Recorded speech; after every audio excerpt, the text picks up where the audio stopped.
Renegade's Magic, written by Robin Hobb, read by Jonathan Barlow for Harper Audio. Chapter 1. Soldier's End. I never spoke up for myself at my court-martial. I stood in the box where they put me and tried not to think of the agonizing bite of the leg irons around my calves. They were too small for a man of my flesh, and the cold iron bit deep into the meat of my legs, burning and numbing at the same time. At the moment, the pain mattered to me more than the outcome of the hearing. I already knew how it would end. That pain is chiefly what I remember of my trial. It hazes my memories in red. A number of witnesses spoke against me. I recall their righteous voices as they detailed my crimes to the assembled judges. Rape, murder, necrophilia, desecration of a graveyard. My outrage and horror at being accused of such things had been eroded by the utter hopelessness of my situation. Witness after witness spoke against me. Threads of rumour, hearsay from a dead man's lips, suspicions and circumstantial evidence were twisted together into a rope of evidence stout enough to hang me. I think I know why Spink never addressed any questions directly to me. Lieutenant Spinrek, my friend since our Kavala Academy days, was supposed to be defending me. I told him that I simply wanted to plead guilty and get it over with.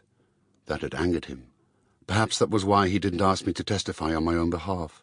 He didn't trust me to tell the truth and deny all the charges. He feared I'd take the easy way out. I would have.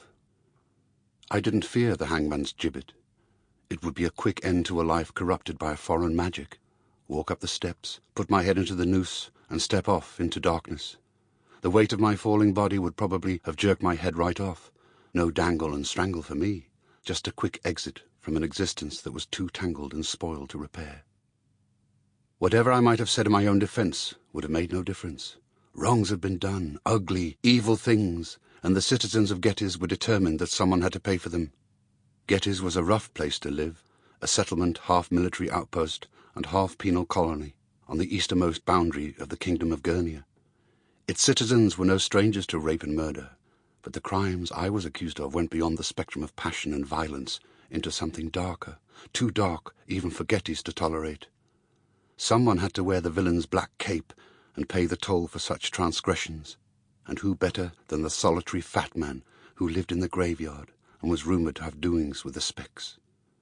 So I was convicted. The Kavala officers who sat in judgment on me sentenced me to hang, and I accepted that. I had shamed my regiment. At that moment my execution seemed the simplest escape from a life that had become the antithesis of every dream I'd ever had. I'd die and be done with disappointment and failure. Hearing my sentence was almost a relief. But the magic that had poisoned my life was not about to let me go so easily. Killing me was not enough for my accusers. Evil would be punished with as cruel and vicious a vengeance as they could imagine. Darkness would be balanced with darkness. When the second half of my sentence was pronounced, horror froze me. Before I ascended the gallows to make that final drop, I'd received 1,000 lashes. I will always recall that stunned moment. The sentence went beyond execution, beyond punishment, to total destruction. As it stripped the flesh from my bones, it would strip away all dignity as well. No man, no matter what his courage, could grit his teeth and keep silent through 1,000 lashes. They would mock and cheer me as I shrieked and begged. I would go to my death, hating them and myself. I'd been born to be a soldier. As the second son of a nobleman, the good God had decreed that I should be a soldier. Despite all that had befallen me, despite the foreign magic that had infected and poisoned me, despite my ejection from the King's Kavala Academy, despite my father's disowning of me and the scorn of my fellows, I had done my best to serve my king as a soldier. This was what it had earned me. I would scream and weep and plead for mercy before folk who saw me only as a monster. The lash would strip my body naked of both clothing and flesh, exposing the sagging layers of fat that had been their first excuse to hate me. I would faint and be revived with a dash of vinegar on my back. I'd piss myself and dangle helplessly from my manacled wrists. I'd be a corpse long before they hanged my remains. They knew it, and so did I.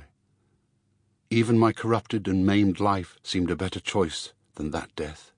The magic had sought to take me from my own people and use me as a tool against them. I'd fought it. But that final night in my cell, I knew the magic of the Speck folk offered me my only opportunity to save my... Sample complete. Ready to continue?